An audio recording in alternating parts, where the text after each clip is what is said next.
Ladies and gentlemen, could I have your attention, please? Thank you for coming out here tonight to the Brooklyn Young Republican Club presidential debate. The first presidential election that this club has had in a challenge type setting since, according to our record, since 1952. Usually it would be like the next guy coming in, he would say, yeah, I would take that position, and that's how it would be normally going throughout the last many decades. So we thank you here for coming to a historical event in the club's history. The club's been around since 1880, for those who don't know. Once again, my name is Glenn Nocera. I'm the former president of the club from 2011 to 2015, and currently the chairman of the board of directors for the club. So I want to thank once again everyone for being here.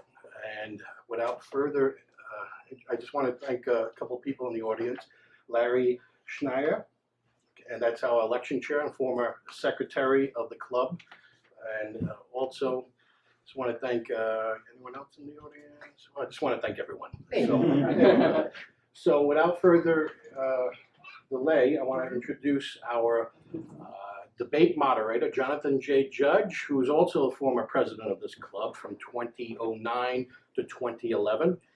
And he is going to be debating tonight's hosting tonight's debate, and Jonathan's been working very hard in getting this together, and we want to thank him for all your hard work. I want to thank Heather over there at the door. Thank you, Heather, for everything, and ready to go. And want to I wish everyone here tonight, the candidates right behind me right here, good luck in your debate for tonight. Thank you. Without further introduction, Jonathan J. Judge, our host. Thank you. Thank you very much, Glenn. So I want to thank Glenn, the board of directors, and members of the club for cooperating on putting on this unique debate in a unique situation where we have a contested race for president of the Brooklyn Young Republican Club. I am going to start off by telling you how the debate is going to work tonight. So we have two segments. After opening statements, we're going to have moderator resolutions, where I have prepared resolutions on a variety of topics that then our candidates are going to debate. They will be entitled to a cross-examination and rebuttal, where the cross-examination will allow them to ask each other pointed questions about the stance that they take in their opening arguments, and of course there will be an opportunity for them to rebut, and of course then following that, a closing argument. Then after we have completed that segment, we're going to move on to member questions, where questions from members of the audience who are members of the club will be able to submit them to either Heather or to Glenn, and judging based on originality of the topic, meaning that we didn't cover it already substantially in another question in the debate, and also appropriateness, which is that they're directed to all three candidates and it's not directed to just one on one particular point or issue. So after that, we will give our candidates a closing statement. And so, without further ado, let me introduce our candidates for president of the Brooklyn Young Republican Club. We decided on who would go first in what order through a random draw, and so tonight I'm going to read out the name, the bio for our first candidate, Franklin Gonzalez. Franklin Gonzalez is the New York State Chairman of the Republican National Hispanic Assembly, who works with the New York Make America Great Again movement to organize events in the city. He believes in conservative values, the core of the Republican Party, and works to expand the reach of the GOP to Latino and minority communities. In order to give back to his community, Franklin has partnered with the Brooklyn Tea Party to donate over 100 toys to low-income children in New York City with the MAGA Toy Drive. With a career as an account sales manager, he works with Fortune 500 companies daily to delegate conferences in many industries and has applied these skills to politics in New York City. Franklin holds a bachelor's degree in economics from Syracuse University. At the end of each bio, I think it would be appropriate if we give our candidate a round of applause. So let's give Franklin a round of applause. And the middle seat is Joshua Ferraiuolo. And Joshua, who's been a member of the club since 2012, has joined the Brooklyn Young Republican Club's board of directors in 2015, and he currently serves as the club's treasurer. Joshua acquired his leadership and organizational skills in the Boy Scouts, which he continues to employ in his IT work. For more than 10 years, he has worked on campaigns and petitioning in various local Republican activities. So without further ado, let's welcome Joshua. And To the left end, we have Brandon Washington. Brandon Washington is a community organizer, political operative, who was selected by NBC as being one of the top 28 game changers in America for 2016. Currently, he serves as the incumbent president of the Brooklyn Young Republican Club. Let's give Brandon a warm up. Now, tonight's debate will be recorded and will be posted online after the fact. So what we will like to ask everyone to do is be mindful not to walk in front of the cameras.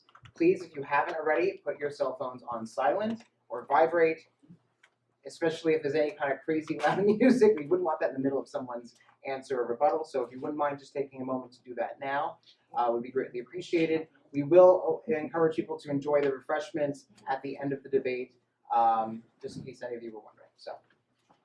So, as I said, we're going to start with opening statements. Each candidate will be given 90 seconds to make an opening statement, and from there we'll proceed with the moderator resolution. We will be following the order as you see here, from right to left, or left to right, depending on your perspective of the dais.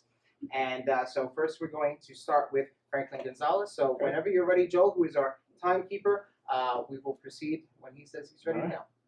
All right, now. Thank you everybody for being here. My name is Frank Gonzalez, and as you said, I'm very honored to be here. I'm very happy and that you guys all came here. My campaign is on one message: to make New York great again. And specifically here is to make Brooklyn great again. It's to bring back energy and charisma into this organization, to make sure that we get actions happening here. We get activities going on, and we get more members and expanding the GOP party. We want to make sure that our members are active politically and in our communities. We want to make sure that we are able to get the next generation of leaders coming from this club and being the light of New York City, being the light of New York State. We want to be the leaders of the generations to come over here.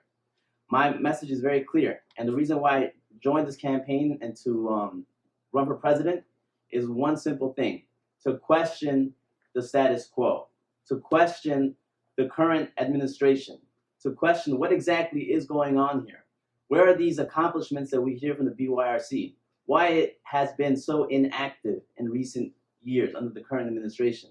I want to make sure that we get these questions answered by the end of this debate, to clear up some things and make sure that we don't get that situation to occur ever again. Thank you, guys. And if I may add, just before we go any further, please do refrain from any hooting, hollering, shouting, and preferably, except at the closing of each opening or closing statement, we could reserve our applause for that. But otherwise, I'd ask for everyone to hold their applause till the very end. Thank you. Joshua. You ready, Joe?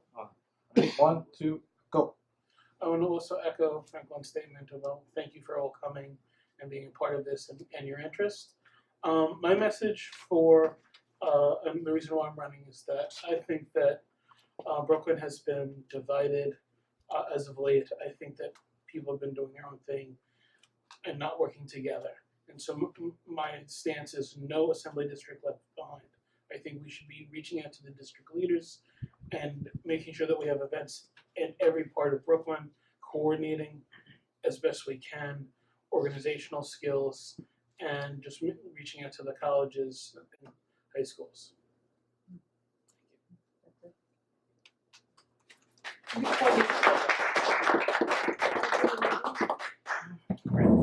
Joel, when you're ready. Go. Ladies and gentlemen, I want to thank you all for being here today.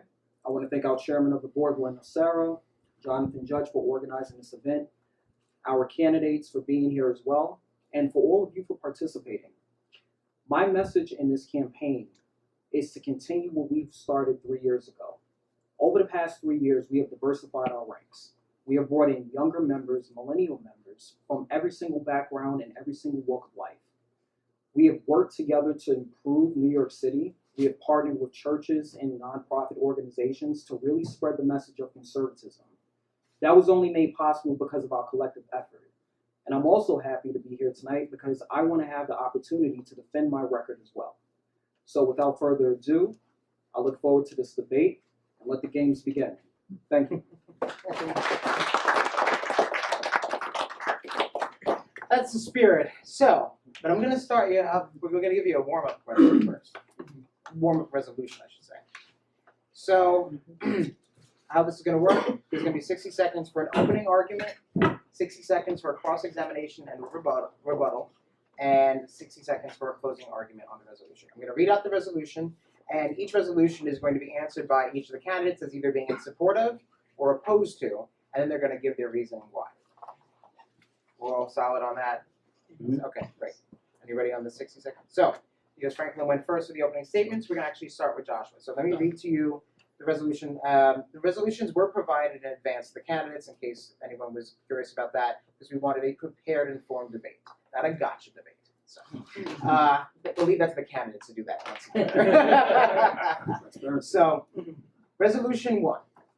The Republican Party 2016 platform preamble states, without any qualification whatsoever, that we affirm, as did the Declaration of Independence, that all are created equal, endowed by their Creator with inalienable rights of life, liberty, and the pursuit of happiness. So to the candidates, the question is, are you in favor of this statement? Do you oppose the statement, and why? Joshua. Oh, I'm definitely in favor of this statement. I mean, our country was established effectively on this statement. Although America isn't perfect and it still struggles for equality, that is the goal that we always need to strive for and reach. Okay. Brandon, your opening argument. Well, like my opponent Joshua, I agree with this statement as well. As the Declaration of Independence states, all men are created equal. However, the unfortunate truth is that not everyone experiences that inequality, that equality. You have people, specifically within the Black and Latino communities and other minority communities, who struggle every single day to make ends meet for their families. You have kids in urban cities like New York, Chicago, and LA who's dropping out of high school at alarming rates.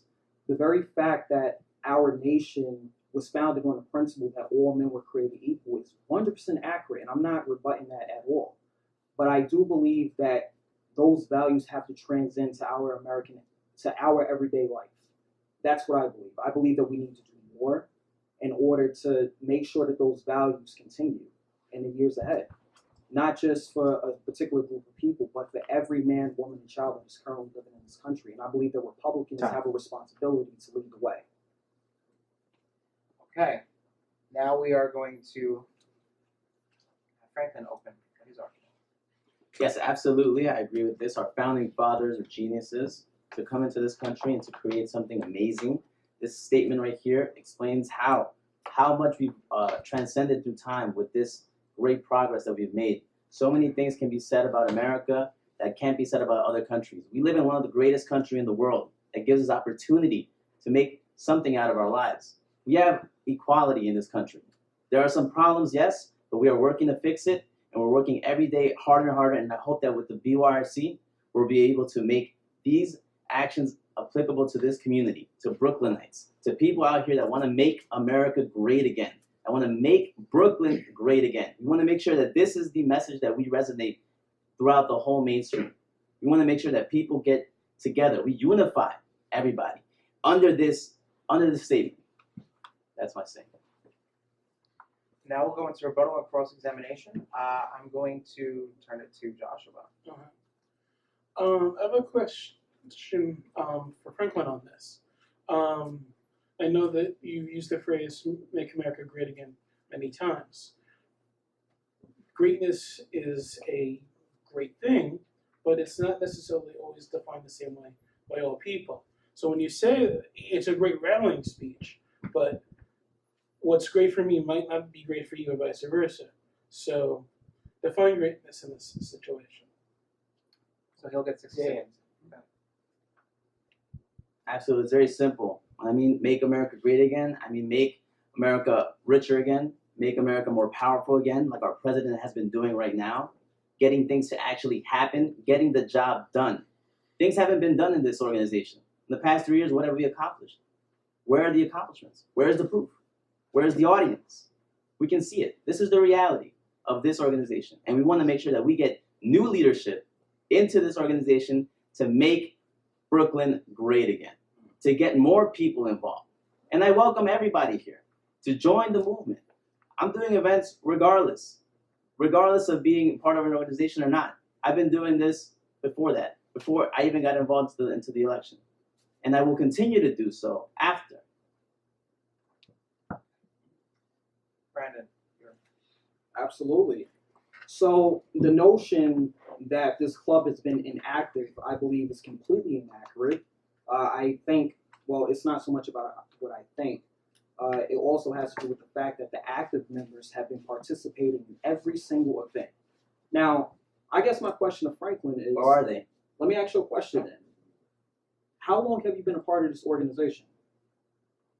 Wait, so is that your cross exam? Right, that's my course Okay, exam. alright. How long have you been a part of this organization? A year, and I've seen no activity. Okay, you've Only been two okay. meetings. So you've been a part of this organization a year. Do you mind getting specific on what month you actually started participating? I'm not sure You're exactly, not sure. but Okay, you know you're not what? sure Where is exactly. the So let me activity? ask you Where are a your question. members at? Okay, let me Okay. ask you a question. Let's just try to keep to on this topic of relevance to the arguments made about supporting that statement of the Declaration of Independence and the vision behind how you might do that in your capacity as president of the Brooklyn Republican Club, because we will get to the meatier issues about the club. So does that conclude your rebuttal? Okay, so in that regard, I guess my question would be, how do you intend on being inclusive and welcoming everyone when you're taking screenshots of some of these very members who disagree with you and blasting it on Facebook? The truth has to come out somewhere. And I won't okay, stay what quiet. exactly is the I truth? will not stay quiet. Ah.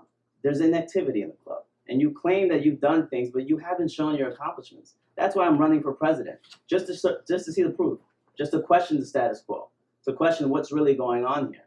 People barely knew about this event. I didn't really promote it as much. And just to show you how many people came. If I would have promoted it even more, a lot more people would have came. So You know, this is the thing. This is your job. You're not doing your job. Get to work. Okay, all right. So we're gonna get to the activity of the club as we move down to the questions. Yes, absolutely. Yes. So, any further rebuttals or cross-examines on inclusiveness as part of the agenda of the Republican Party? No, I mean No he more. essentially No. he essentially answered this question. Do you wish to make any closing arguments? Well, is it a Ferraiuolo's turn to?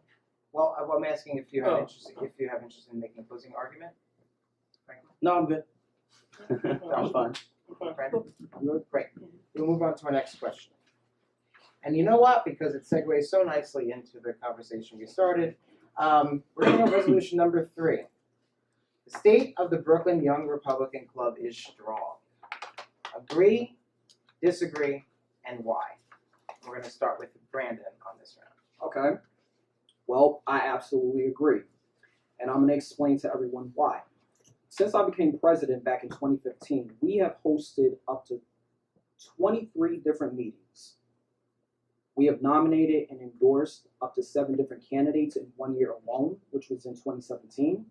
We have registered over 400 people from every single community, every single background, to become registered Republicans. People who were active within the Democratic Party are now active within the Republican Party. We have done this within 3 years. Not to mention, unlike any other YR organization, we have actually taken the principles of the Brooklyn Young Republican Club and brought it into neighborhoods like Canarsie, Brownsville, and all parts of East New York. We have done this under 3 years. Now, have I been very active when it comes down to promoting it on social media? No, I have not. And we're going to continue to talk about that in this debate. Franklin, you're next. I absolutely do not agree with that statement. The Brooklyn Young Republican Club is not strong. And I mean, I would just ask, define strong. Is 38 members in 3 years to be eligible to vote for this election strong? Do you really consider that strong? He even said that we had 1,600 members on Facebook. Our chairman had to correct them and say it was 1,900 members. And out of those 1,900 members, only 38 registered to vote for this election. That's the reality of what's going on. He was missing for months in the past, to the point people actually said rumors that he would probably gone missing, dead. That's insane. That's the reality of the club. We have 197 likes on Facebook on our fan page. The Young Democrats are at 2,100 likes. That's reality. 2 meetings in 2017. That's reality. Fake scholarship, supposedly that he got internships or whatever accomplished under his name or under the BYRC names? Where are they? Time. Are they on the website? That's my question. Joshua, your opening? I definitely think that this club has a PR problem. When Glenn Nacera was president, we averaged anywhere from 25 to 30 people per meeting. Over the past 3 years, we average about 5 or 6. There are events that we've had blown it out and had 50, but on average, we have 5 or 6. I have personally have the highest attendance rate of any member of the club in our events, including the current president and the former president. There was even one meeting where I was the only person from the club who showed up when Faulkner came to speak. Brandon has done several great events. He's done a lot of work in the community, but having the public know about these events has not gone well. And I think the club definitely needs to get the word out more, and I think I'm the one to do it. Okay, so this is going to be a media issue. Please, let's just wait for the timer. Everyone will have a chance to go back and forth. I'll allow a few more rounds if necessary on this one, so just try to keep it orderly as best we can. Okay, so it would be your opportunity to cross-examine and rebut, Brandon. Okay. Well, in my own defense, because obviously my record is being attacked right here, in 2017, I made the decision to suspend all of the meetings in favor of giving our club members the hands-on experience to work on different campaigns. We had Leah McKay, Nicole Melnier-Tockins, Bernita Jackson, along with many other people running in Brooklyn alone. I felt that that was more paramount as opposed to hosting monthly meetings. Because at the end of the day, it's one thing for my opponent to say, well, we need to start a movement, but it's something quite different when you're actually putting in the work to get that movement accomplished. Now, as far as the numbers are concerned, what people need to understand is that numbers fluctuate. Okay, there are certain members who may come on, let's say, January to see Michael Faulkner. 3 members may have showed up to see Michael Faulkner. 40 members may have showed up to see Marty Golden. It really depends on it depends on a variety of different factors. Franklin, your chance to cross-examine the rebut. Like I said before, he claims that he's done a lot of accomplishments. He's done a lot of great things. He's registered a lot of people. I would love to see these people here tonight. Do you guys see it? Because I don't. I don't see these people. I think that's the reality, and that's what I'm challenging. I want you all to question it. Question, where is his record? Where is the proof? Where are these 400 members that you registered as a Republican? Since they registered, they should be here. They should be coming to your events. At least 10 of them should be here, right? But I don't see them. These are other members that you're close with, that I'm close with, that Joshua's close with. And I congratulate Joshua for his role and activity in the club, never missing a meeting once. And the fact that since 1952, there hasn't been an election, and you had two candidates challenging you. It's not just me. So that's the reality of what's going on. Okay. I definitely want to add to that comment. I'll let you rebut. Yep. All right, so Franklin is claiming that under my leadership, the club has been active. Yet he also claims that he's been around for over a I year. didn't claim that. I said it's inactive. Right, okay, so you claiming that it's inactive, but you also claim that you've been around for a year. Okay, and that's all well and fine and dandy. The only problem is, how many meetings have you attended in over the past How many meetings have you made? How many You haven't meetings made have I? any- How you many? just said you Stop haven't made talking. any Hold on, meetings. stop. Let me finish. I have invited you to 3 separate events. No, you haven't. That's a Since lie. January. Since lie. January, I have invited you, like I've invited to every single member, to 3 separate events, and each time you turned them down because you were in favor Never of partying invited. at bars. Nope. Right or wrong? You never invited me to Okay, any I never events. invited you to any events. No events were Right, invited. okay. No All events right. were published. Okay. That's your PR issue. Okay, well, you know what? Listen, I look at it like this. You want to talk about PR? I'm running on the fact of objectivity. And the objectivity fact is, you haven't participated in anything. You showed up to 2 events. You showed up to eat in January, That's and all you you showed did. up to run for That's all president the events last that you've month. done. That's all the events he's done. That's his record. Nothing. Okay. Joshua. I rebut. Okay. First off, as much as I thank Franklin for saying that I have a perfect attendance record, I can't claim that. I have my own things that I've done, and I have been able to come to everything. I want to make a distinction between events and meetings. We only had 2 meetings last year, and the events that we've had in the past 18 months, a lot of them happen last minute. But that's understandable because a lot of times in politics, you get the word out, you got to do something quickly, and you got to be flexible on that. This is coming from the secretary of the BORC, just so you He's guys actually the realize. treasurer. Treasurer, So, sorry, treasurer. Right. But I will question Brandon. You said that you suspended meetings last year. Our bylaws state that we need to have at least 4 meetings every year, and to my knowledge, there was no. You finish the statement. Finish the Right. statement. Finish it. To my knowledge, there was no board resolution allowing or condoning that action. Right. I will let you go. King Brandon. Okay. All right. So one of the reasons why there was no board resolution is because Joshua, and I have enormous amount of respect for you. The fact is, when given the opportunity to help organize these meetings, you claim that you were more than willing to do so, but yet you chose not to. Mm-hmm. So as the president, it's not everything falls on the commander-in-chief. He also has to delegate authority to people who he works with within his administration. So my question to you is, as the treasurer, what is the job of the treasurer, if you don't mind me asking?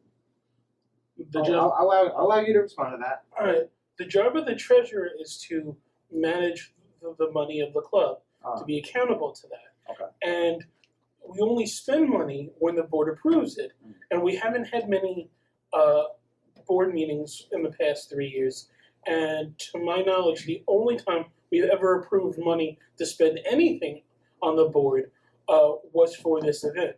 Anything else has had to be done at the last minute under special circumstances because a board meeting wasn't held. One of the reasons why we chose a resolution not to go to the board when it comes down to spending money is because I didn't want to spend the membership dues on events. Many of these events that we organized was spent out of my own pocket.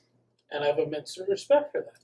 But as the treasurer, I have no claim on your pocket, and therefore it kind of makes my job superfluous. Right, but we're not talking about fouling money. We're talking about your job as the volunteering to help organize these events. And yet, when you claim that you would help when Yes. organizing events, Mhm. you chose not to. And the burden ultimately fell on several other people within the administration. That's your job to help him out. Okay, well, I'll give you your final last segment. I've also been very big on logistics and working behind the scenes, something that the general public and club members don't see. And I think also it's a question of leadership because Just wrap up your statement. because leaders empower the people that was under them to work, and especially for the time that you weren't around, there was a vacuum, and the officers didn't have leadership for that period. So I'm gonna give Franklin a chance to rebut. I mean, everything that Joshua said, as the treasurer, it's complete facts. He's in charge of everything that has to do with the money, and he knows exactly what's going on there. And the fact that you see what he's doing. Brandon is putting all the responsibility on the treasurer for the events when it's supposed to be his job to help the treasurer. The treasurer is just there to help with the money, to make sure that everything is facilitated right, and to do other roles as well. But he's not putting that responsibility on himself, and he's putting the blame on Joshua right now, right in front of your eyes. This is how he acts. Out of 30 meetings that we have organized, out of 30 meetings and over 30 events that we have put together over the past 3 years, the responsibility has always fell on the president, no matter what the situation may have been. It didn't fall on nobody else. Even when that authority was delegated to other members of the administration, I was the one who had to pick up the slack. And that is a fact. Now, my question to Franklin is, you're sitting up here criticizing my record, you're criticizing the history of the club, you claim to be a member for over a year, but yet you haven't participated in You haven't made how any do events. How do you criticize events that you never participated in? You don't make events. Just taking moderator privilege here. because there's no way for us to prove who has and has not been invited, or what events have happened, and whether it was possible, whether it was a good excuse. I think we should try to not argue that point back and forth. I think the audience has a pretty clear idea of the issues at hand here. So what I'd like to do is I'd like for us to maybe close out this particular resolution with keeping in mind what you think, if you're thinking the club, if you've argued the club is strong, argue how you're going to continue that or make it stronger, and if not, then what would you do differently? Absolutely. That's the nice way to wrap it up. But I'm going to turn to Franklin first, please. Okay. So I just closed. Okay. Yeah, this is your question. Like I said before, the club is not strong. If I were president, I would do many more activities. One of them being going to the Brooklyn College to look at some people that might be potentially interested in the BYRC, going to other campuses around the area to work with the New York State Young Republicans, to work with the Manhattan Republicans, to work with the Queens, Staten Island, Richmond County. So these are the activities that I want to propose, that I would love to get involved with. But he doesn't want that. He wants to stay in his own. He wants to have only a few members so he can continue being president. He wants to keep doing things on his own, hush hush. Only the few people that he invites are able to go to his events. He claims that he's made many events. I don't see it. And if you guys want proof, look at the website. Look at the BYRC website. When was the last time it was updated with the events? Where are the pictures? Where's the proof? That's all I ask. Joshua. I have immense respect for Brandon because, as he said, he has organized a lot of events. You can question whether the events have been strong or weak, but he has put in a lot of work. But I think that having a calendar, which is one of my top priorities if I become president or when I become president, is to have a schedule of events so that people can anticipate and schedule their own calendar around our events. Because if you have a warning, you'll get more people to show up. People will advertise and spread the word. And I think we need to be bigger. Yes, more events are important, but we also need to think about our message and reaching out across Brooklyn. Brandon? So to an extent, I definitely agree with Joshua in terms of Talk about it nowhere. you're fine, you're fine. So to an extent, I do agree with Joshua when it comes down to PR. That is an area that I have not done very well, mainly because, again, we have delegated these responsibilities to different board members. Now, if carrying out those responsibilities are going to be a problem on the club's page, that is something that I'm more than willing to participate in. However, I do want to say this as well. Just because a club's page may be quote-unquote inactive, that is not indicative of so-called inactivity of the club. As I said before, we've done countless events every single month. We've done countless events, and we will continue to do countless events, but we do need to put more effort into building a much more bigger social media presence. Thank you. All right. Now, the Young Republican Club is meant to be an organization that not only gets young people involved in Republican Party politics, but also helps to advance their careers. So I'm sort of curious to know what you all think about this and where you stand. So we're going to go with resolution number 4.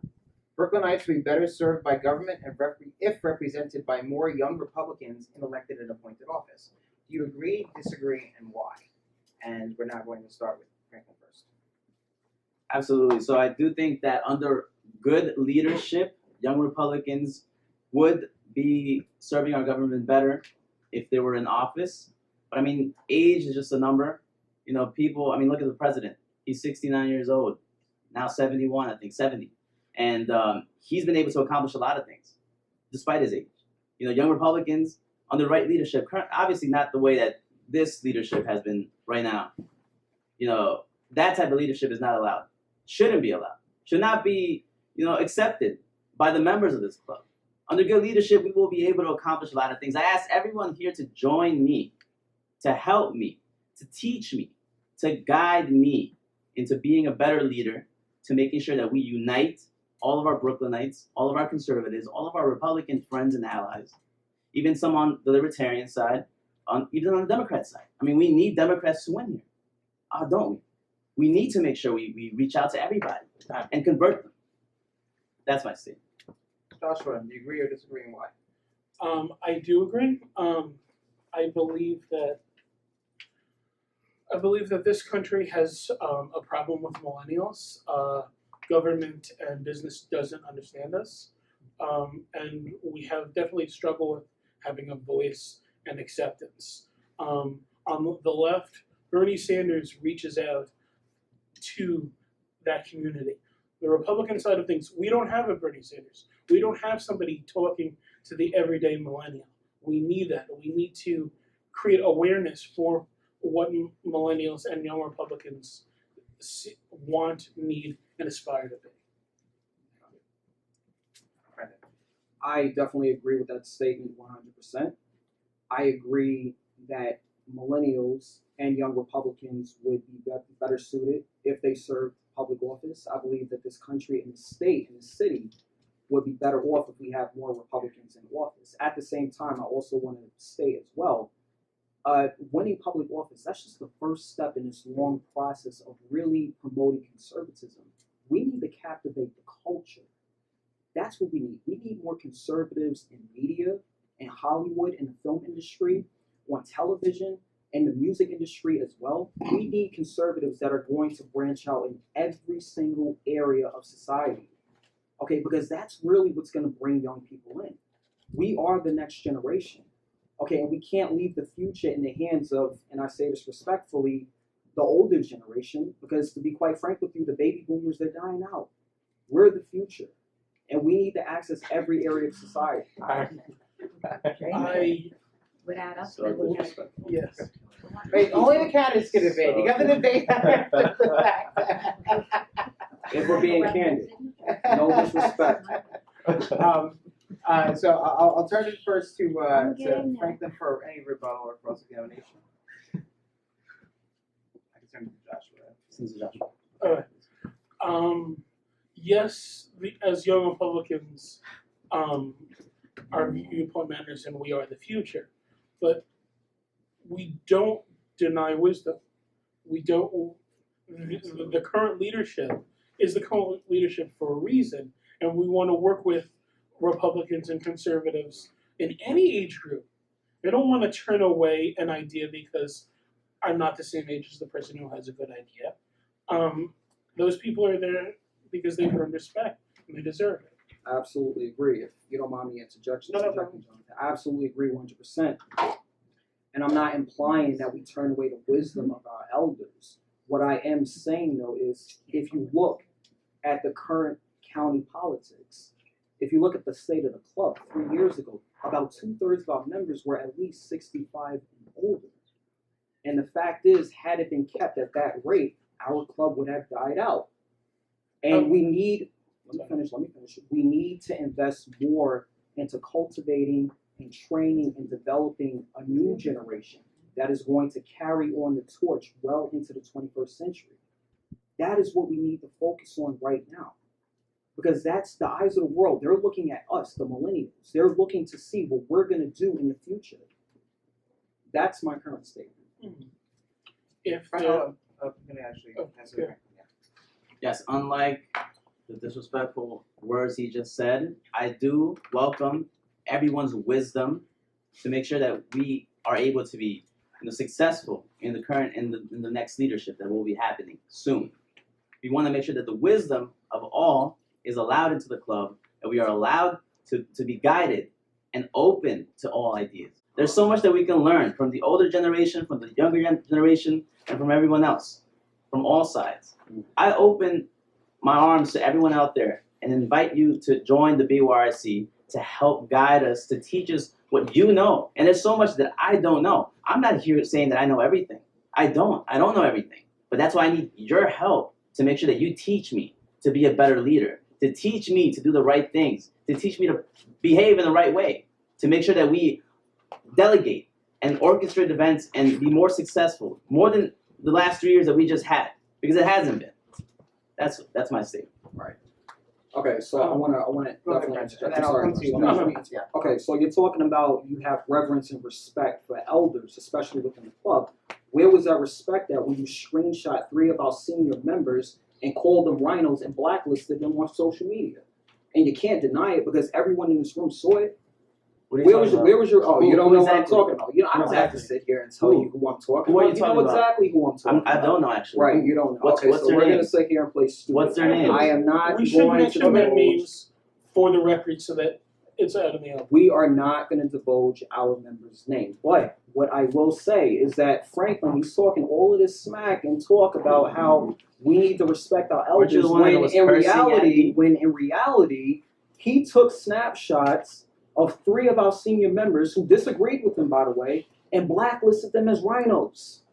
Simply because they disagreed with an ideology position that he took on Facebook. Is that the way we want to treat our senior members? It's one thing to put on a show right now, but what are you doing on social Time. media, Franklin? Please answer. I'm gonna give Joshua a chance to say something, and then I'll definitely make sure you're next. First off, if somebody's over 40, they're not a member. There can be supporters, they can donate, but they're not members. They're honorary members, Joshua. According to the club's constitution, they do constitute as members, honorary members. They're associate members. Associate members, they're fine, but they're not voting members. But it doesn't matter whether you're a member or not. Our club has always been open to everybody. Anybody can come and attend our events, and the club is richer and greater for that. You're talking about what's been going on Facebook, which has gotten pretty ugly. I personally don't talk about politics online. I was always had the viewpoint that anything that you write down should be guarded, and that with the internet, things don't go away.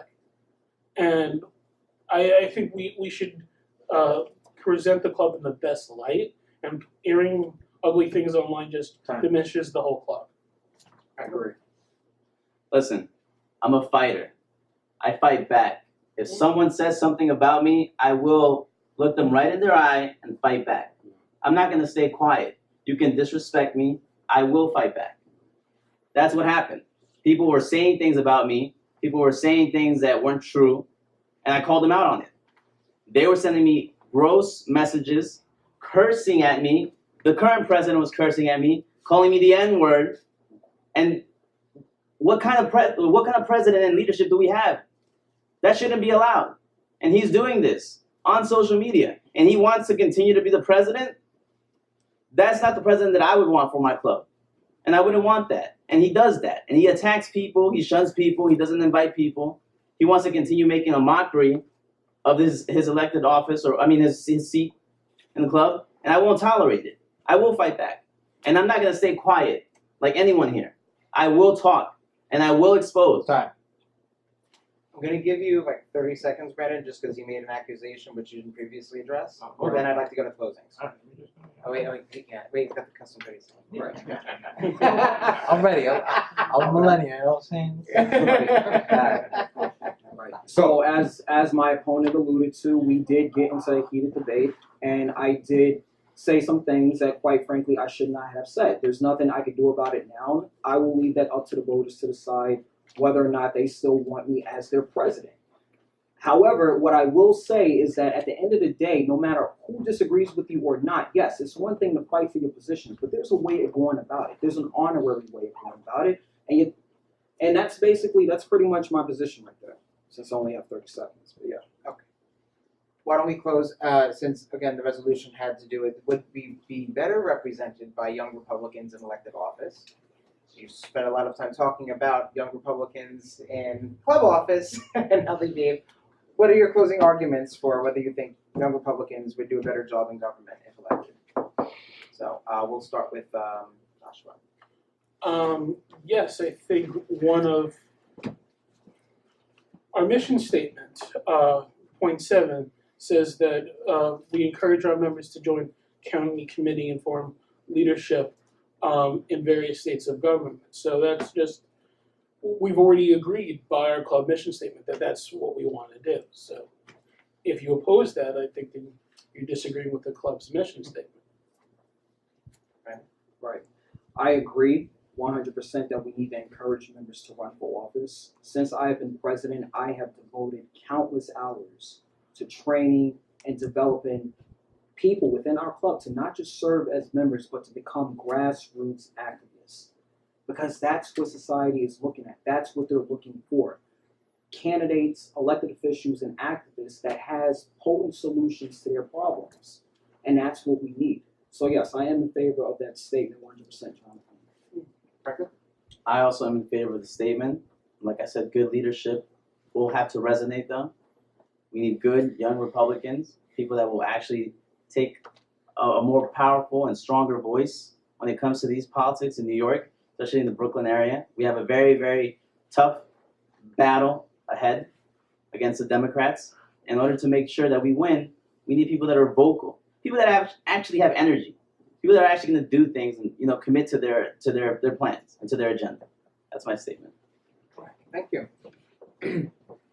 To shift a little bit into the public policy realm, because we could talk about a lot of club matters all day long, and I think the members should consider that strongly. But then there is a side of all of this which has to do with the direction of not only the party, as you've mentioned as candidates, young Republicans are the future of the party. That's just a fact of life. It's been for every generation. And it's also a question of where do young Republicans becoming mature Republicans lead America if they were in power. And I think especially in New York City, one of the most critical issues from the beginning of the new world has been, how do we handle the people that come here that are new? And what do we do? And how do we set those boundaries, those rules? So there's a really interesting question I wanted to bring up based on some research that has come out recently. And so that'll be resolution number 6, which is, with American fertility rates at historic lows, and this is particularly true in the Western world, and millions of people in the United States in legal residency status limbo, creating a clearer pathway to citizenship for new immigrants is essential to making America great again. So the question is, do you agree with that? Do you oppose it? And why? And we're going to start with Joshua. First of all, I don't think that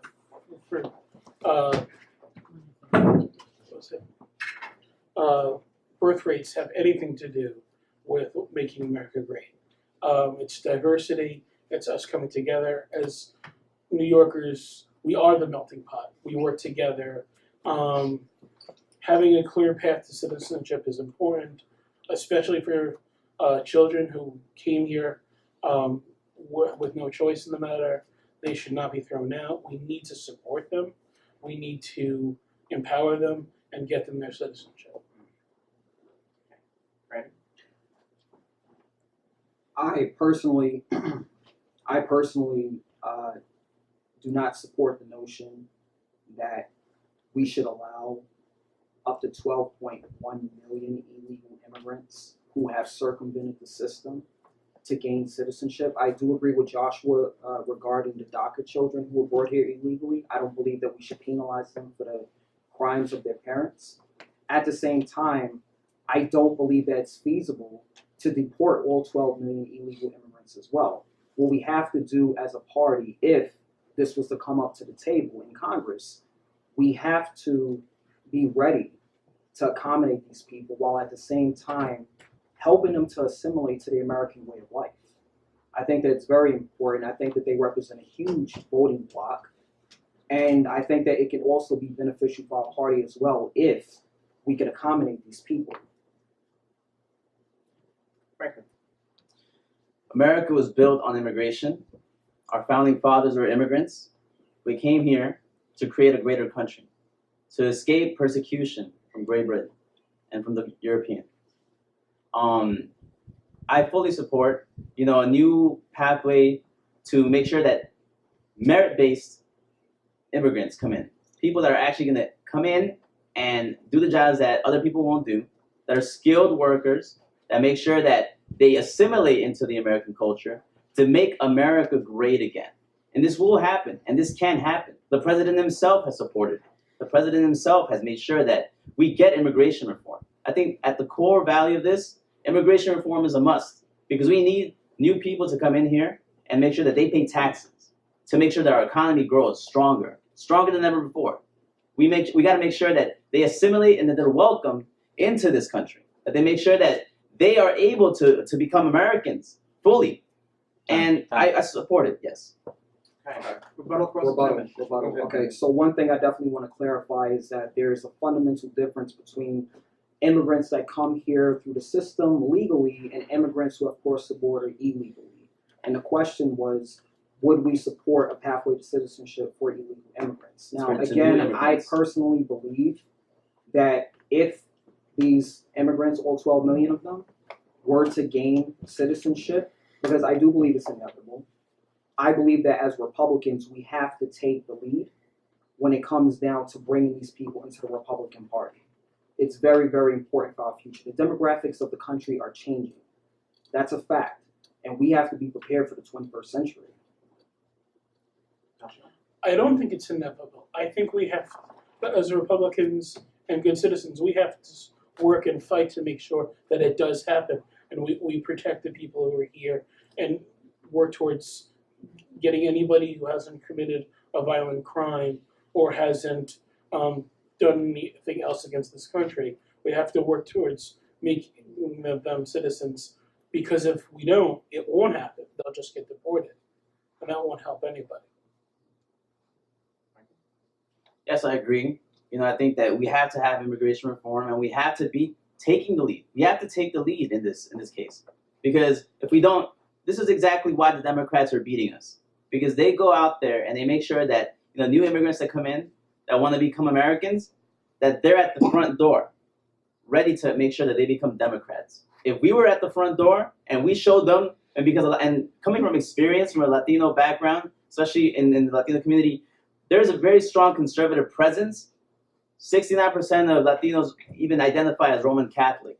The Irish at one point were also immigrants, and they also became very involved and very Americanized. We can do the same thing. The history repeats itself. Right. It really does, and this is where we need to take charge. We need to take the leadership role and make sure that they become Republicans. All right, I want to add to that. Okay, so it's one thing to talk about taking a leadership role when it comes to welcoming immigrants, but the question is, it's one thing to talk about it, how do we actually put those plans into action? Now, over the past 3 years, for every single month, we have taken our voter registration team into all different parts of Brooklyn, specifically in Canarsie, because that's where I'm from. Up to 2/3 of the people that live in Canarsie are Haitian immigrants. And up until recently, they have constantly voted Democrat, election year after election year after election year. When they see the Republican Party, they don't see President Donald J. Trump.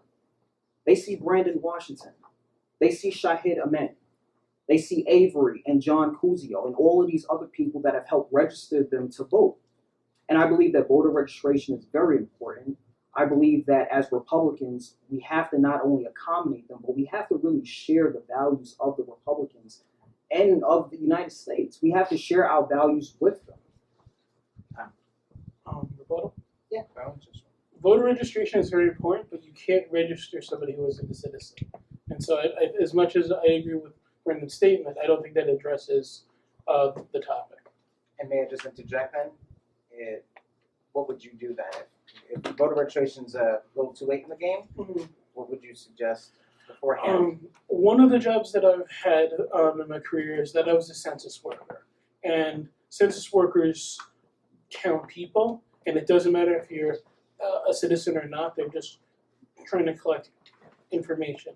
If there was some kind of program or support that census workers could provide information and reach out to the community as they're going door to door every 10 years, that would be a great step towards welcoming people who aren't citizens to the pathway to citizenship. Anything to add or I'm good. closing? You feel you're good? Do you want a closing round? You want a closing? Okay. Okay. Okay, okay? And then for the last question of the moderator resolutions, because let's face it, we've had a very interesting couple of years in politics since the presidential election in 2016. And a lot of things that we're seeing in politics has been unorthodox for, well, maybe most of American history. And people fall very strongly on one side or the other. And I think that there's a middle ground here among all of us to talk about it. So let's take on resolution number 9. And this will be the last one of the moderated resolutions, which is, there is nothing more important for the Brooklyn Young Republican Club to do than support President Donald J. Trump and the Make America Great Again agenda. Are you in support of this? Are you opposed to the statement? and why? And we're going to start with Franklin. Sure. Absolutely. And I want to separate myself as Frank Gonzalez from the BYRC presidency, because there is two roles that I'll have to play. I myself have my own public image, which I fully support. It's no coincidence about it that yes I am. I'm a 100% Trump supporter. I do disagree with a lot of things that he says here and there, but I also agree with his agenda. And I want to make sure that the interest of the Brooklyn Young Republican Club members comes first. The BYRC comes first, and Brooklynites come first. We want to make sure that the members themselves have, the ability to reach out to the community and make sure that we are able to get the agenda orchestrated to make America great again, to make Brooklyn great again. That's been my whole message. And I want to make sure that, yes, we support the president, and it is New York City, and there is a lot of liberal, Democrats out there that will attack us, but I'm ready to take those blows for the team. I'm ready to take that. I'll take the punches. You don't have to worry about it. Joshua. No, I don't think we should always support the president.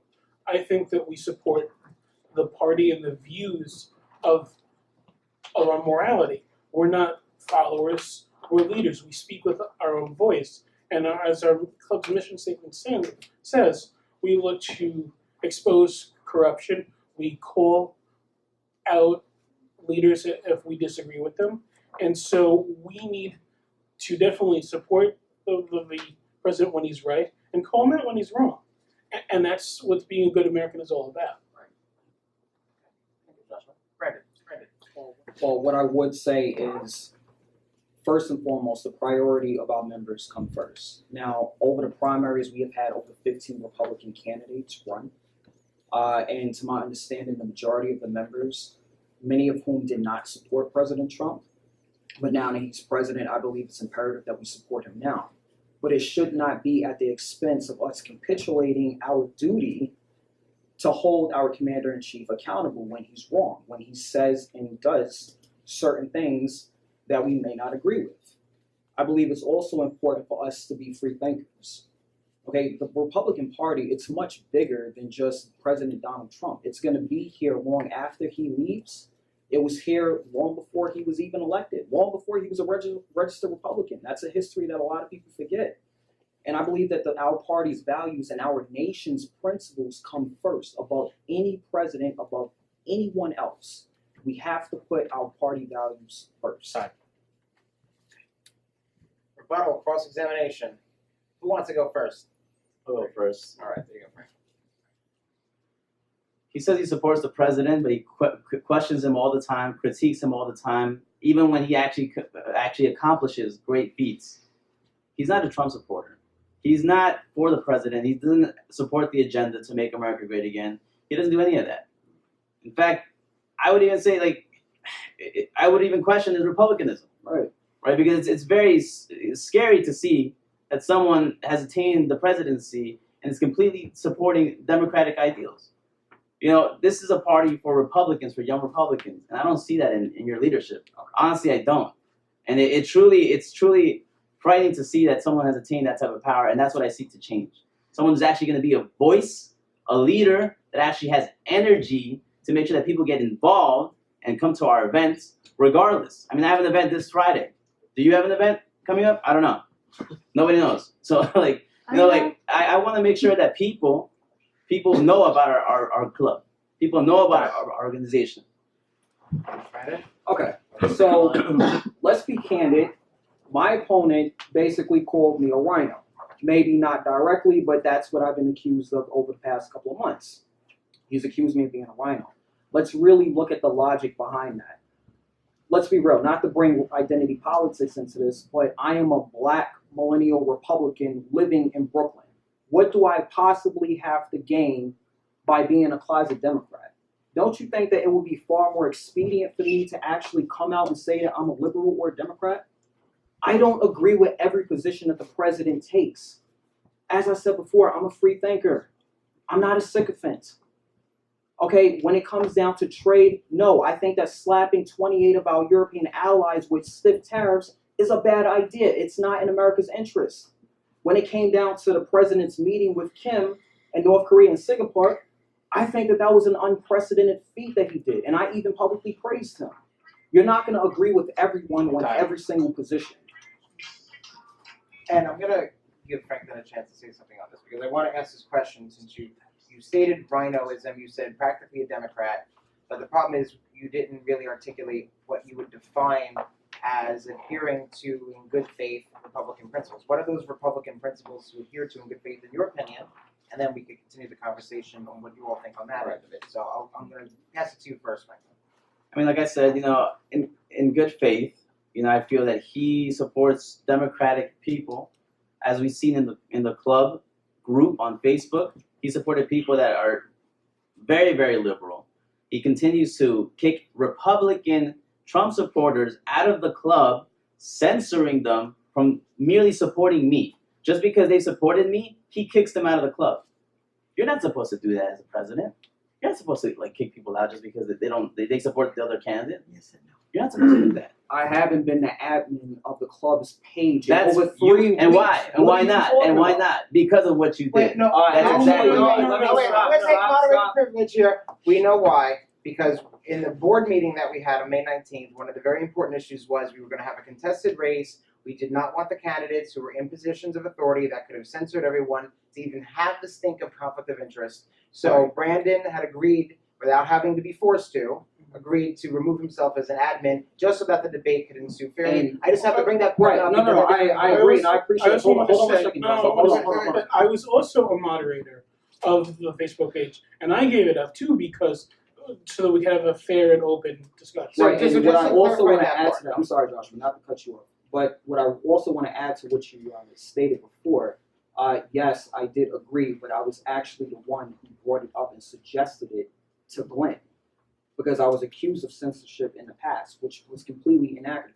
The very fact that what people have to understand about the group's page is that we have up to close to 2,000 members. Every single day, members post on our page. So when you look at the actual posts that are pending, we have roughly around maybe 1,500 posts. When you post something on the club's Facebook page, not everyone is going to get their post clicked on immediately. Not everyone is going to have their messages approved automatically. You have to thoroughly vet these messages because you don't know what anyone is putting up there. I haven't censored anyone. I was the one who capitulated my rights to serve as admin until after the elections. I'm going to give Joshua a turn and then we'll answer. To respond to Franklin's comment, the Facebook page is an open forum for discussion. That doesn't reflect who our actual members are. You can be kicked off of the Facebook page, but that doesn't affect your club status. So there's a lot of reasons why that might have happened. That's fine. In terms of actual discussions on Trump, I don't speak about politics online, but that doesn't mean that Brandon and I haven't had many discussions about Trump's policies. And part of our mission statement is that we call our elected officials to task. And I honestly think that that's what Brandon does. He might not agree with Trump a lot of the time. That's fine. That's actually good. We don't want everybody to always agree on everything and just have the spear the party line. We want people to be free thinkers and state their opinions. That's the part of the whole reason to be a member of the club. Right. I appreciate that, Joshua. But my question, going back to Franklin, is it's pretty much in reference to what you just asked him. Again, you've been accusing me of being a rhino and being a closet Democrat. Can you please give me any specific, give me some specifics, please? I mean, what do you consider to be a rhino? You're a rhino. Get specific. Bro. But in all fairness, if there is a way you would define a policy position or something that I think that would be a fair answer to give. I gotta go back to the whole censorship thing because obviously he's lying. We're not in front of talking about everybody. censorship. We are talking about because it hurts basic your image, policy. right? Because it hurts your image. It hurts your image, Right, I think right? the Because ego's getting you hurt, censor right? people. Yeah, okay. Sure. That's what he does. He lies to once everybody again, here. We are talking about He policy. did that. He's a snake. We're He did talking that. about policy. What is your definition You of a kick rhino? people out of the club That is not because they policy. weren't Actually, Facebook. out of the I Facebook might group. say- I know I what might that say, means. gentlemen, that the question has been asked and answered. Censorship is the thing that would determine one's rhino-ness or not. That's, if I may fairly articulate what you said. Yes.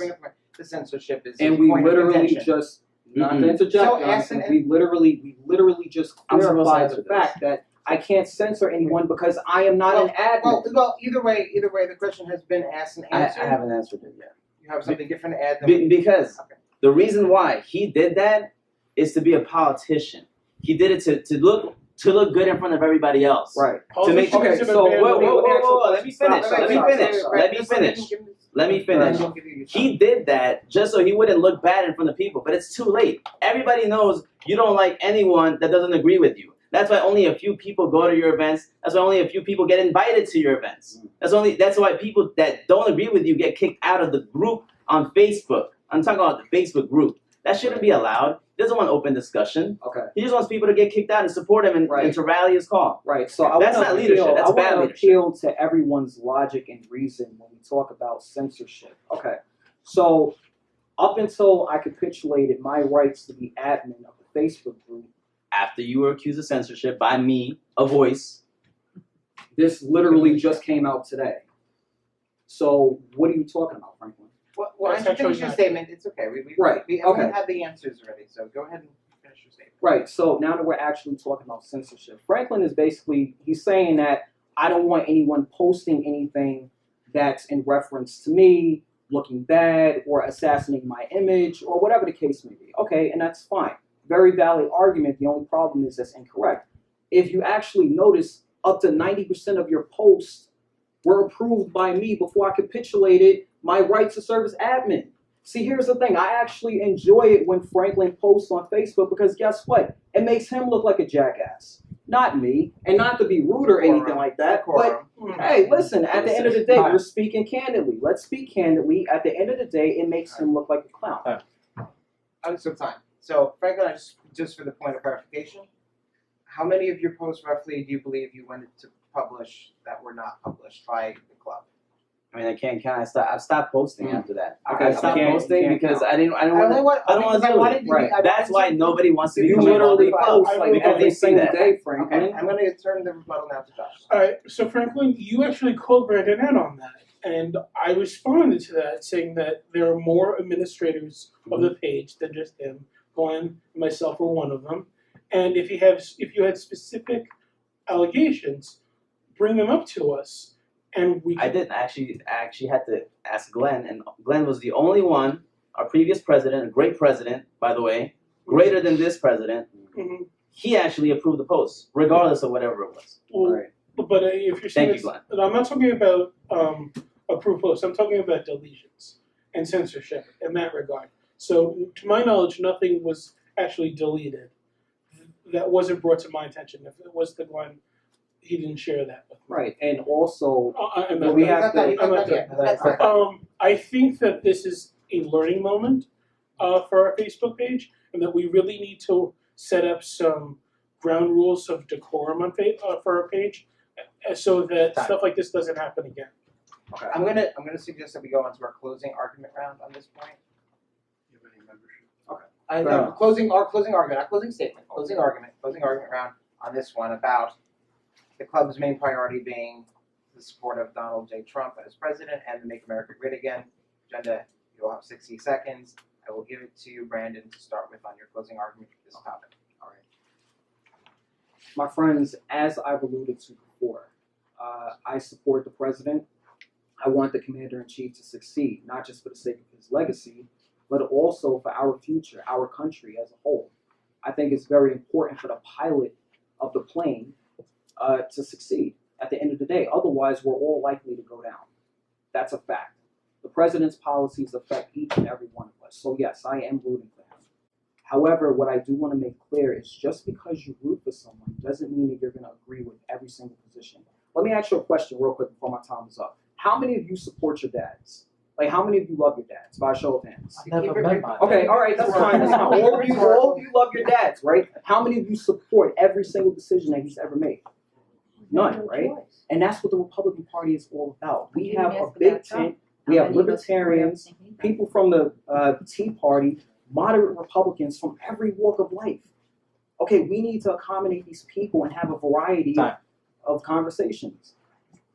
Joshua? The Bless you. Sorry. The party platform is established by the members of the party themselves. And as our country grows, we constantly redefine what it means to be a Republican. So as club members and as millennials, we need to work towards getting that voice and shaping what the platform actually is about. So we support Trump when we agree with him. We call him out when we don't. And we work together as Republicans to make America great again as we define it. I'll say this, and it's very simple. Trump is one man, and we have a serious problem on our hands. After Trump is gone, the Republican Party is going to have to deal with all the things that he said, all the misconceptions, all the bad images that he's given to Republicans and the party. We need true leaders to fix that. As a Latino conservative, as a Latino Republican, I'll be that leader. I'll be that president to make sure that we get a good image, a strong image, a vocal image, a popular, exciting, energetic image. People want to come to my events. Despite how you might think of me right now, people actually like me. People actually want to go to these events. They just want to have fun. They want to have a good time, and then they want to volunteer and get engaged. They want to join campaigns. They want to get involved and actually do the work. They want to join us. They want to join the movement that I've helped create with great people like Glenn, the Brooklyn Tea Party, and everybody else. That's my message. Trump is one man. We got to work on the party. For the record, I think all three of them are very likable in their own ways. So, just want to say. All right, that concludes the moderator resolutions. We have a few questions from our members. And what we're going to do here is 60-second responses, rebuttals if necessary only. 60 seconds? Yeah, the same. It'll be the same. Okay. Same with all the rest. Alright, cool. And we'll start with Joshua for this one. In your opinion, what is the best way for Republicans to grow the party in New York City? The best way to grow the party in New York City. Structure and organization. I remember when I was 17 and I was sold a bill of goods saying that in order to be influential in politics, we needed to join the Democratic Party. And so I actually worked for a candidate who was running for office. Even though I didn't necessarily agree with him on all things, I respected him as a person. And I saw how a well-oiled Democrat campaign can be run. And that blew me away. Since then, when I've worked on became a Republican and found out that that was not true, I've worked on many campaigns and just was blown away at how little structure and organization is there compared to what the Democrats do. So I think we need structure, we need organization, and communication. Brandon. When it comes to growing a party, since I became president, I have made it our #1 priority to not only work on campaigns, which is great, we support our Republican elected officials, but it's also good for us to cultivate a strong, robust grassroots organization. That is why we partnered up with dozens of churches over the years to promote school choice. That's why we work with people who are victims of human sex trafficking. That's why we work with kids that are struggling due to the current opium epidemic. And it's one of the key reasons why we go into homeless shelters to work with people who don't have any homes. Because when we give back to people, it creates our narrative for us. That's how we win people over. It's through compassion. It's by appealing to their highest aspirations. People don't care about our connections. They care about what we can do for them in addressing the issues that are plaguing them. And that's how we grow our numbers. How do we make the Brooklyn Young Republican Club stronger? How do we expand it? First of all, don't elect Brandon, like me, or if even like Joshua. Anyone but Brandon. That's my statement on that. I think that we need to reach out to real communities, and then elect real leaders. Vote for real people that are actually going to get the job done. Obviously, he has a lot of drama, a lot of issues to work. He cursed here, and you can only imagine what he's actually said on Messenger, and I can Jackass show you is guys not the proof. considered a curse. So, that's the type of leadership we currently have. This is the type of turnout that he currently gets. Lovely people, but we can do so much better. We can do so much better, and I know that we can do it. With my leadership, I'll be able to do this. It's very simple. We reach out to both Republicans, conservatives, libertarians, Democrats that are open, and they're out there because a lot of Democrats did vote for Trump. They converted.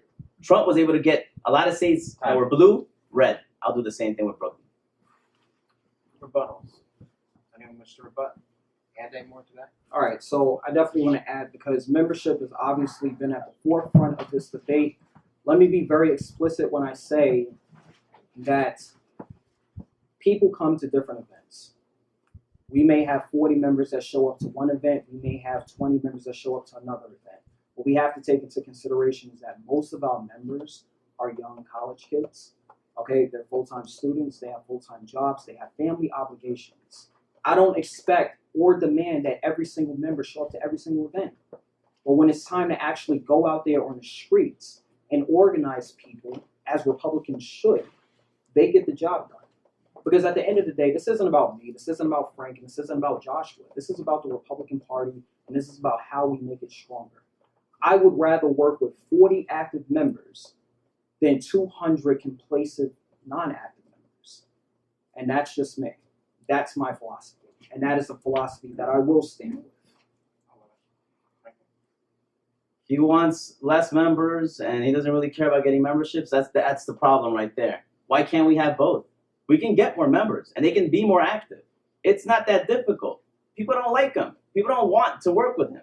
They don't want to be part of his group. If they did, where are they? Why didn't they come out here? There's so many people that he sent to actually, curse at me, curse at my friends, and, intimidate me. He even tried to intimidate me on Facebook. Nice try, bro. Didn't work.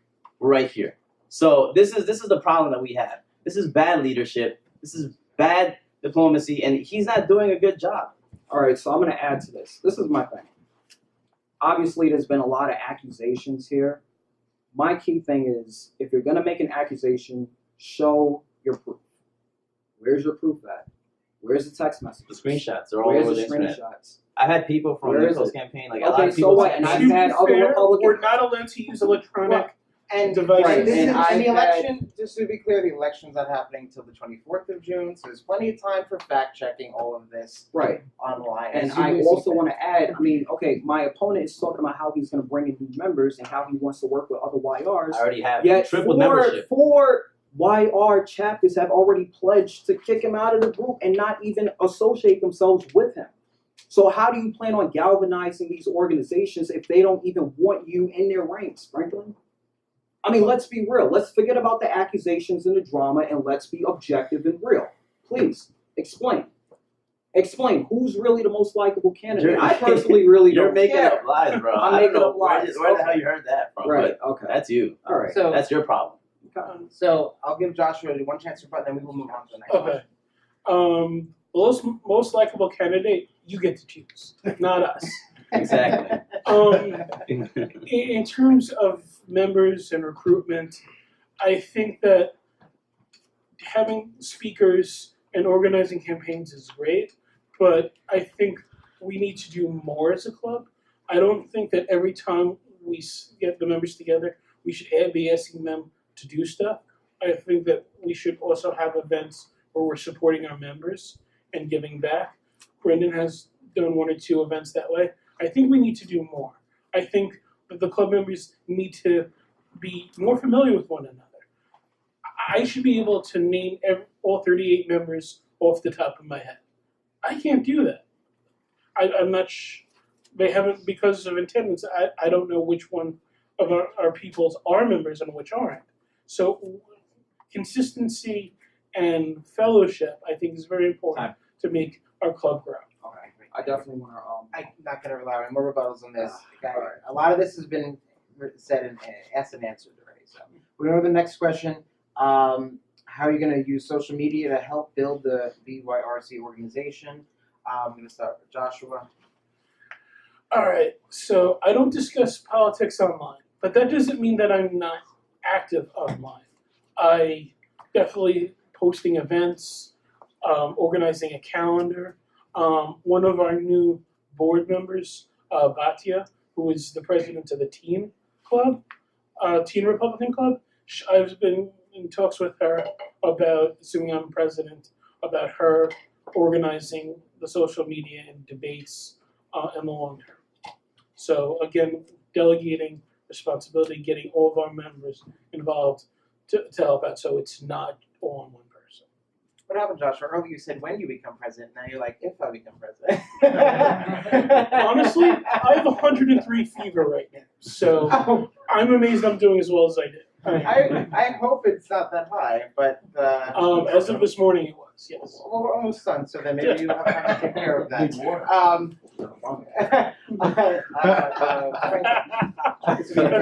would you use social media to build the organization? How will I not? I think I'm probably the most effective at social media. My last post literally got 2,000 shares on social media because I praised the president for having met up with Kim Jong-un, Chairman Kim. I know how to use social media. That's one of the things that he cannot beat me. He cannot beat me at all. Definitely not.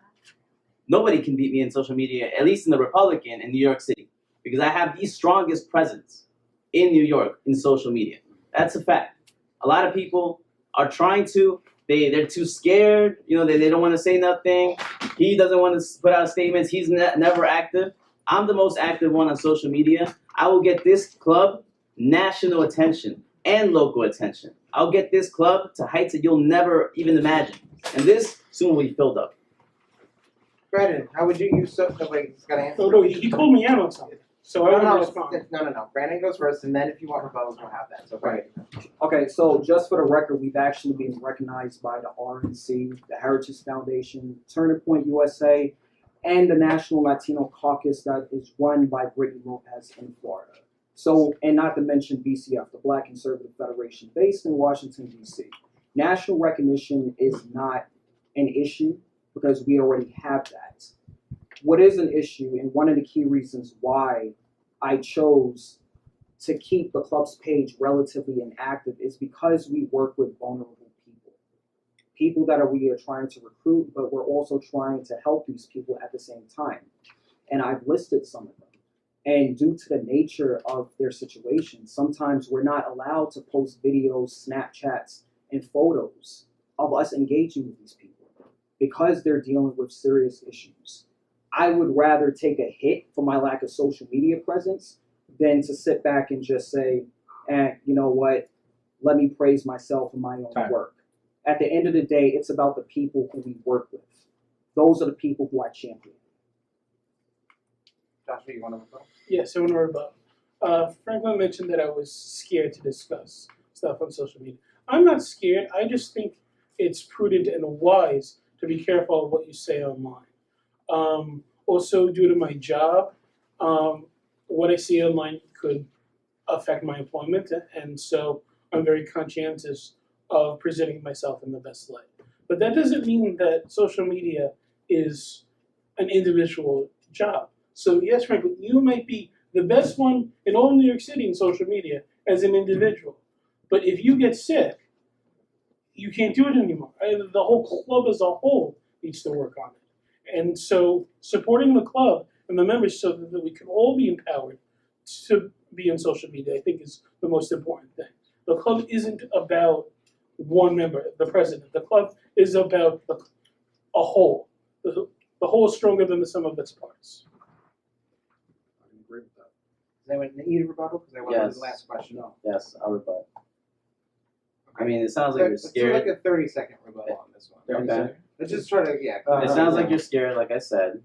He's not going to be the leader that we need. He's not going to be the voice. He's not going to be the guy that takes the punches. I'll take the punches. I've already been taking the punches. I actually almost got into a fight just for wearing a MAGA hat. I'll take those punches for the group. I'll do it. I'll sacrifice my image. I don't care who hears it. I want to get Republicans stronger in New York. We need a warrior. We need someone who's actually going to be there and who's not going to be meek, who's not going to be quiet, who's not going to be inactive for like months. 30 seconds. 30 seconds, right here. 30 seconds if you want. Anyone else want to rebut on this one? Sure, I'll go for it. All right.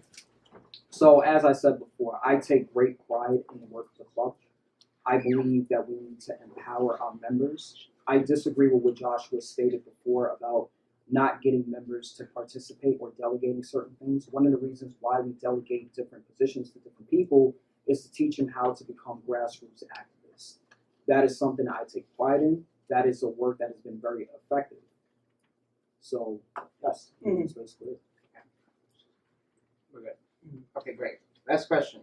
After the election is over, would you three be willing to commit to supporting and even encouraging each other's continued involvement for the benefit of the club and the Republican Party and the United States of America? I did not see that question on that page. No, it's a member question. Member question. So, we could do simple yes or no answers. No, I'd like to elaborate on. All right, go ahead. So I'm going to give it to. Let me give it to Brandon first. Okay. So I'm going to be very honest and be very candid. There's no secret that Franklin and I are not very fond of each other. I personally, I have always been very prudent about protecting the image of our club. I personally do not think that Franklin has what it takes to present a positive image. Okay, we just sent Joel and another ambassador to New York City, to upstate in Albany, requesting the club's membership, the registration. And many of the club members and club leaders there said, hey, listen, we need to get this guy out. He's an embarrassment, not just to the club, but to the entire YR family. Okay, I personally, I'm not interested in working with someone like that. What I am interested in is working with some of his supporters. I believe that we all have the same goals and aspirations, and I believe that by working together, we can achieve bigger and better things in the years to come. Franklin, I have to give it to you. I mean, look, he's coming up with accusations. He thinks he's the man. He's King Brandon. He's the best one for Those the are your position. words, not mine. This is you literally just glamorize yourself, bro. I don't really care. Your ego has gotten the worst of you. Has made everyone see you for exactly what you phony, a snake. Right. That's exactly what you are. Now, with that said, question is, would you continue to support No, the involvement of all three of you in the club? I would going continue to forward? support Joshua, but I'm not continuing to support this guy. That's the end of the That's it. Sentiment shared. We're all ready for president, but at least for me personally, I'm not interested in glory or fame. I want to serve in any way possible, and I think for me personally, that means becoming president. But these are both people with great ideas, and as long as they can remain civil, I think the club has room for all voices, as long as we can behave in a professional manner. So yes, I would definitely support both of them being active in whatever way they felt comfortable. Very diplomatic of you, bro. Well, with that said, I'd like to go to closing statements, 90 seconds each. So we're going to go with Joshua. Hold on. Okay. Whenever you start. Oh, I'm sorry. Yeah, I know. I changed it on you. So quick. No, it's all- All right. So I want to be president. I think I can serve this club the best in a leadership position. I'm not going anywhere. I've been here since 2012. I've been going to the other Wire Club meetings since 2012 as well. I've been reaching out to them. They're very open to the possibility of remerging, or at the very least, them coming to our meetings. I've had several discussions with the Women Republican Club. I've had discussions with the Teen Republican Club. And I definitely think that we're making Brooklyn great by working together in every community going forward will lead us to success. Thank you. Brandon? Sure.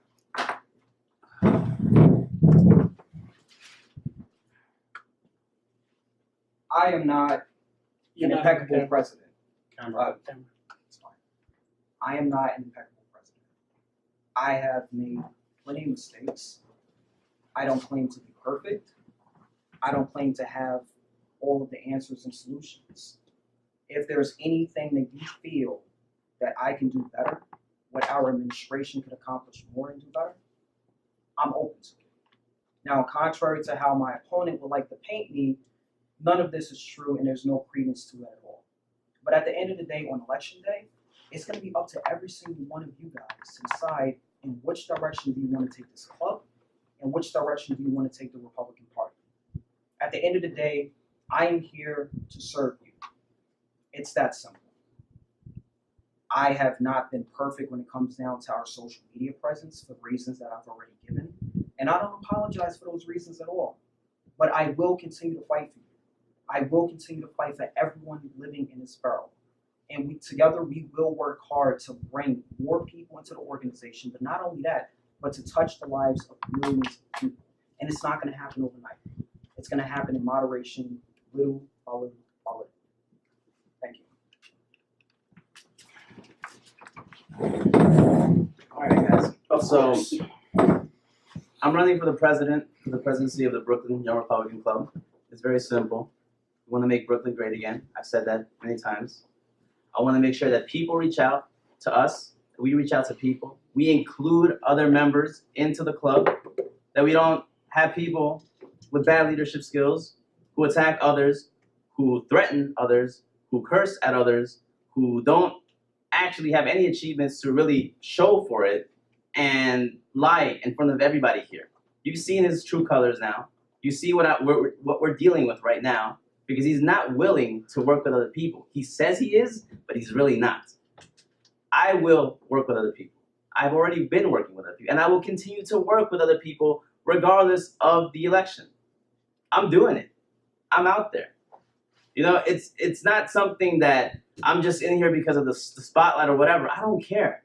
I want to make sure that the Brooklyn Young Republican Club reaches its true potential, that reaches its true heights. That's what we need. We need a leader to do that, to lead us that. I'm sorry, but they're not the leaders. They're just not. And we have to acknowledge that. That's how it's going to happen. You know, we have to see the real future ahead. And I'm willing to learn from everybody here. I'm willing to cooperate and make sure that we compromise on good solutions. That's how we will make Brooklyn great again. Thank you. Ladies and gentlemen, that concludes our debate. Let's give all of our candidates a round of applause.